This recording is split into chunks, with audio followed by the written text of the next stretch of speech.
Welcome to Transformative Principle, where I help you stop putting out fires and start leading. I'm your host, Jethro Jones. You can follow me on Twitter at Jethro Jones. Welcome to Transformative Principle. I am so excited to be here with you today and excited to have Dr. Tyrone Burton on the program again. He was first on the show in 2021. I can't believe it's already been 3 years. We talked about his book, Reframing American Education. And today we're going to talk about his new certification of passion-driven schools that he just finished with the Orange Township School District in New Jersey. And this is going to be an exciting conversation. If you haven't listened to that previous episode or you don't remember from 3 years ago, I get it. Tyrone has been a school turnaround specialist, and he has helped turn around schools in Florida, Louisiana, Georgia, the Cayman Islands, and Connecticut. Also been an adjunct professor and teaching aspiring principals, and he's written 2 books, More Than a Notion, A Journey in Educational Leadership in the Age of Accountability, and The Reframing of American Education, A Framework for Understanding American Education Post-COVID-19. And I'm so excited to have you here again, Tyrone. Thanks so much for being here. Thank you for having me. So what's the big takeaway from our conversation today? What's the thing that if somebody's not sure if they should listen, why should they listen?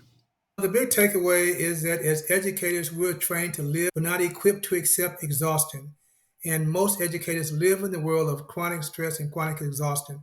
Our process teaches them how to cope with and manage stress, which is needed. And the process is helping them to engage in intentional self-care for the adults in the building. That's why they're going to enjoy this episode. It's real talk for real people in real time. Sure.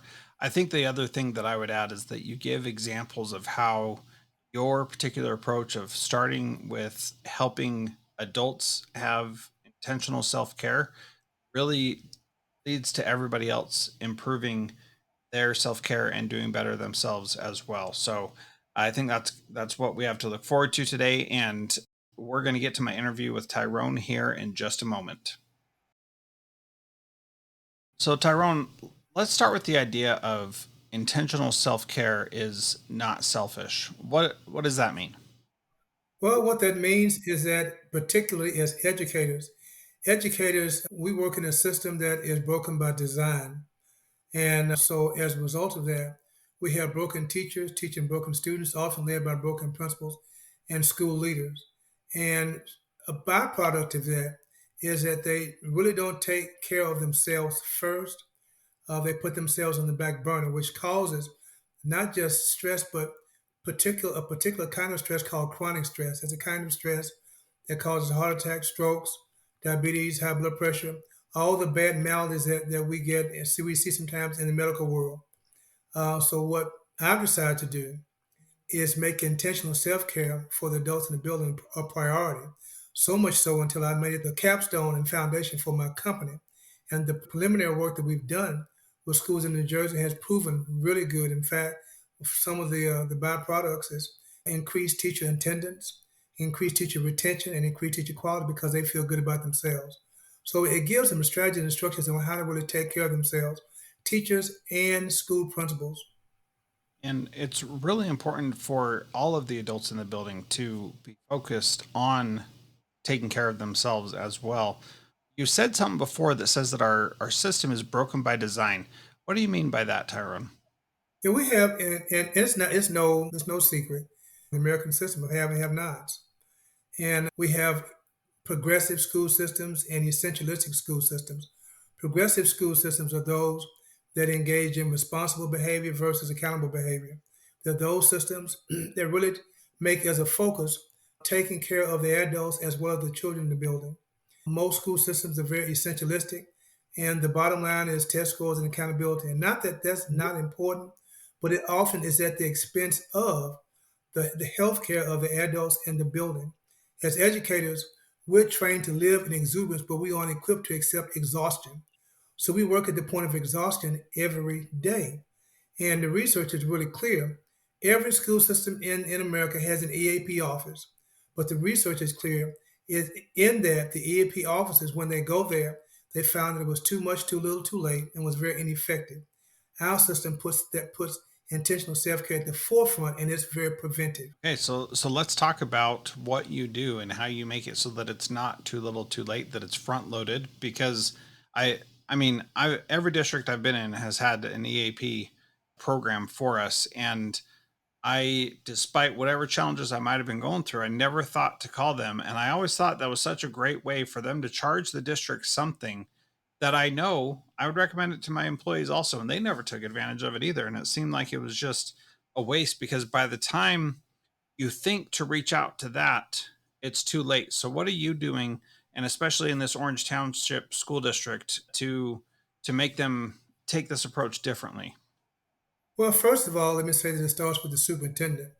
The superintendent is a very progressive guy who has a mindset to care for his employees and make intentional self-care for his employees prima facie. And with that concept in mind, the two principles that he chose initially for this process were principles that had very open minds regarding the process. So they engage in it themselves. We have a process that has 6 frames. The first frame is the SEL frame, which we call social, emotional literacy and intelligence for the adults, which includes a psychometric inventory. I like using true colors. It includes a training model for how to handle and how to cope with and manage stress. 2 different skills. Coping with stress is one skill set. Managing stress is a completely different skill set. We teach them how to engage in effective team building, not just fun and games, but really effective team building, and how to engage in conflict navigation. And that's just for the adults. That's the whole entire SEL frame. We couple that with leadership training. In leadership training, they're taught that there are 5 levels of leading. And in those levels, there are different leadership styles. We teach them those different leadership styles. We teach them the 5 levels. They take an assessment to find out what level they're on. And then we show them how to get results at the mid level, which is the production level. The level above it is people development, and then we have passion driven. But you can get by with just the production level and have a pretty good school. We couple that with the instructional frame, the curricular frame, because what stresses teachers is teaching. So we have 2 frames devoted to just helping teachers learn how to teach, because what stresses principals don't stress teachers, but what stresses most principals, the number one thing is staffing. But if you teach teachers how to teach and teach them how to control stress, they more than likely stay at the school and remain there very happily, and they take fewer sick days. The other frames are the parent parental involvement frame. We do parental involvement workshops for the schools if they request it, and we teach parents how to work cooperatively with the school as well as their children. And the last one is a comprehensive school review. We do a school review over our 6 frames to see where we need to target in the context of these frames. So it's a complete process that we utilize to work with those schools, and the results have been very, very, very good. So much so until he's adding 2 more schools this year. So the process is working, and we have the data to prove it. Yeah, so let's talk about that data because so often we think data in education is about the test scores, but there's a lot more data that we can have access to. What kind of data are you showing as a result of this work? Well, the first thing is the mindset. We use data to make informed decisions versus data to drive everything. The worst thing we did in education was allow data to drive things. We have a totally different mindset. We use data to make informed decisions. One of the things that we use for the SEL piece, we have a dashboard based upon the research that was done by AFT, NEA, NASSP, all the alphabet organizations regarding stress for teachers and principals. And we have what we call a wellness survey, and staff takes it every 2 weeks, sometimes once a month. 9 questions, and in that dashboard, we can tell how teachers are actually feeling, and based upon that, we help schools build an action plan to engage teachers and principals on how to have healthy relationships at work. Once a quarter, they take a more inclusive survey called the Educated Survey, which looks at 3 areas, and it basically tells us how the school is doing with regard to, which is what teachers and principals believe in climate, which is how they act. That way, we make adjustments along the way and make big adjustments once a quarter. And again, that's built into the action plan, such that we can measure what's going on every month.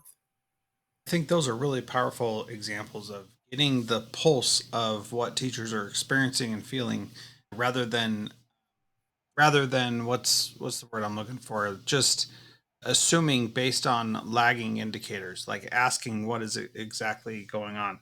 I wanted to go Yes, back because sir. I thought of something else. You talked about these psychometric surveys like True Colors or 16 personalities, DISC. There's a whole bunch of different ones. Does it matter which one you use, or is it good enough that you're being self-reflective about who you are, what you do, why you do things? I would not. I've taken DISC. I've taken the Kiersey Myers test. I've taken the one with the different shapes, squiggly, square, and circle, triangle. And I've taken True Colors. Of those, I found True Colors to be the most comprehensive. And in the training, I do a correlation between True Colors and the rest of them. And I found it to be the easiest to do. And it gives you a really complete picture. And it goes back to childhood. The information you get really gives them a good snapshot of why they do what they do. Now, there are some others you can use, but I found that to be the one that gets me my best bang for buck. So the question that I'm really asking is how valuable is the assessing yourself and reflecting on who you are and what you do and why you do it compared to the actual results that you get from a test? Is the value more in the conversations that you're able to have, the way you interact with each other, or is the value in this really good tool that does tell you about what's going on with you? Yeah, the value is in three things. One, helping them understand themselves, helping them understand others, and helping them to appreciate the differences. I like to use that tool better than the other tools to get that done. The other two probably can get it done, but I like this one to get it done more than the other two. But sure, the conversation with them is to help them understand themselves, understand others, and appreciate the differences. It's a conversation that we want to have. And they have to do all three. Most folk come to work every day that they know their name, they know their address, phone number, but they really don't know why they do what they do. They don't know what habits they have. And until you really know yourself and understand yourself, you really can't be help kids wholly because you want to hold yourself. My first training, I tell them we even discuss what position they have. In fact, I don't care what position they have. The first training session is about making them whole as people. And once they become whole as people, then we can work on some instruction because we mend them as people first. And I really appreciate this idea of working through having a way to look at yourself and others around you and see them as whole people. And all too often I think we make the mistake of assuming that people are a certain way and thinking we know the reason why, when we really need to get to know someone. And the value I find, especially in these different psychometric things, is that it gives you something else to point to and talk about rather than everything being so personal. So True. if you can see through one of these analyses that you are not very detail oriented, like I'm not, and instead of somebody saying, Jethro, you are not detail oriented, which could be frustrating or offensive to me, they can point at this and say, oh, interesting, this shows that you're not very detail oriented. Do you find that to be true? That's a totally different conversation than somebody Right. coming straight at me, attacking me. It's somebody next to me talking through something that's going on. And when I had a secretary or a co teacher or someone who understood those things about me, they could then say, oh, I know this is not what you're great at. So let me help you in this situation. Let me do this piece because I know that this is going to be really difficult for you, and I'm happy to take this off, or an assistant principal for that matter. That when I had people that I worked with like that, oh man, Tyrone, it just made the world so much better because they saw where they could help, and then I was like, well, how can I help them? And they came up against something that I knew I could do better, then I would offer to help them because they had offered to help me, and those kinds of relationships made it so that we weren't acting in frustration all the time. We weren't working at the point of exhaustion anymore. What are some of the stories that you've seen come out of Orange Township School District where they got the designation of being passion driven schools? What have you seen in this last year with them? Teachers who came to work much more happier, much more productive, much more able to cope with the daily routines with stress, taking fewer sick days, being more responsible about what they're doing in the classroom, and being responsible to themselves first, having a better overall general character, more camaraderie, easier working relationship with colleagues, better relationship with parents, and knowing themselves has helped them be better instructors because they can quickly identify, even though the students in some cases have not taken the inventory, they can pretty much tell with students not just learning style but their own personality type just by teaching them. So it's made learning an easier process. And incidentally, we did a sort of documentary when we did those when we celebrate those schools, and the comments that the teachers and the principals had were just amazing. How it really changed their lives. We have testimonials of teachers who were really having a tough time, were struggling, but now they understand themselves. It's made work so much easier, so much more productive for them. So it's been a game changer for those two schools. And so what has it done for students when the teachers have gotten to this point where they're acting more appropriately, feeling better, and being overall better teachers and workers and everything? Students are much more relaxed. Remember, most students, particularly young students, are very empathic. They feel what adults are going through, and they can sense really good how adults are feeling. And so, because the teachers are much more relaxed and they know how to handle stress better, it makes the overall classroom situation much more productive. And the way we know that is in the instructional frame, we work with teachers on student work analysis, how to analyze student work, and they've seen an increase in how student work has been more productive, and we can quantify that by the work we've done with them in the instructional area. That's awesome. So as you think about this, what's the vision that you see for schools that can be designated as passion driven schools? Wow, that is such a good question. You know, Jeff, my dream is for I said, well, dream and what I'm working towards. I actually am working with Dr. Carlos Lee out of LSU in Baton Rouge, and he is doing empirical work based upon the work that we're doing research. Because one of my goals is to make this a platform in education to build an audience for that. So his job in my company is to write in professional journals and articles and present on the work that we're doing. And the ultimate goal is to have legislation whereby SEL for adults become law just like it is for children. You know, right now it's just if you get it, fine. If not, fine, because we have EAP. And the truth is, most educators come to work every day and are dying a slow death. And that's so tragic because they don't have to, you know? No, they don't. They don't. They don't. And the truth is not just this is not just started. COVID exacerbated it, but it's been going on for a long time, and we have just been going along and get along because that's the way it's always been. And, you know, the definition of the scientists doing the same thing over and over, expecting different results. Well, now we have a different paradigm. You know, COVID pulled the scab off a gushing wound, and so this process has been born. And initially, you know, we got grant money to do it with the pilot. The pilot went really, really well. Our process is a 2-year process. Once schools go through the 2-year process and they're successful, then they get the designation of passion-driven schools, and they become our model schools. So when we bring schools on, schools will go to them to see what the process is like done perfectly. You know, and my vision is to have passion-driven schools all over the country. Schools where the intentional self-care in the building is prima facie for the adults. It makes learning better. Student achievement goes up. It's a win-win situation for everyone.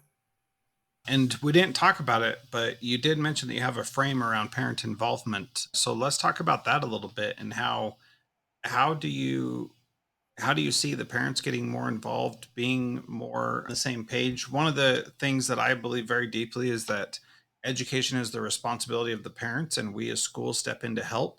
And a lot of schools take the opposite approach that we sometimes partner with parents, and I think that's a shameful way to approach it. That we we should prioritize being their partners rather than trying to get them to buy into what we're doing, because really they're ultimately responsible for their students. And it was funny, I was having a discussion about this, and one of the educators that I was talking to said, well, parents don't have accountability when their kids aren't doing what they're supposed to. And I was like, man, changing your family tree and having the repercussions for a lifetime, you don't think that that is accountability for parents? That definitely is. There's no parent out there who doesn't want their kid to be more successful than them, unless they're a psychopath. And they do exist, but they're very, very rare. Everybody wants what's best for their own kids. And so how does this help with the parent involvement and the parent communication and interaction? Being a former principal, I can tell you and I can identify with a lot of what you said. The problem is that as principals, sometimes we're so busy about the running of school, to include testing, to include the care for the adults in the building, and including safety, all those kind of things, that we don't have time to effectively educate parents. And that's the bottom line, is educating parents. So because we know principals don't have sometimes time to really do it adequately, we, at their request, we do workshops for them. In fact, one of the schools I did a parent workshop at, the parents were so excited because for the first time they understood their role as parents. They understood their children better. And one of those parents actually became a school leader, and we're going to be working at her school next year because she loved the process such, because she understood her child. She was much more relaxed as a parent, and she worked with the school much more fluently. So it was a game changer, a game changer for the parents as well. This really is, and I'm not just saying it because we do it, but it really is a win-win situation. We just need more traction. We just need more people to understand the process and understand how easy it is to do this and how valid it is for the educators and the students in the building. It really is a win-win. So, how do people get in touch with you, Tyrone, and learn more about this? Go to my website, www.passiondrivenleadership.org. My email address, tburton@passiondrivenleadership.org, and call me at 318-344-3949. I'm real easy to get at, real easy to get at. Very good. Okay, well, Tyrone, thank you so much for being on Transformative Principal today. It was great to talk to you again and great to see the progress that you're making since we last talked. So, thank you very much for being here. It's always my pleasure, sir. I enjoy talking to you. You ask very thoughtful questions and you ask questions that really make sense, common sense. And in this age of common sense leaving, you're one of the few people that really have common sense and that really want the best for the boys and girls and the teachers in the building. Great. Thank you so much.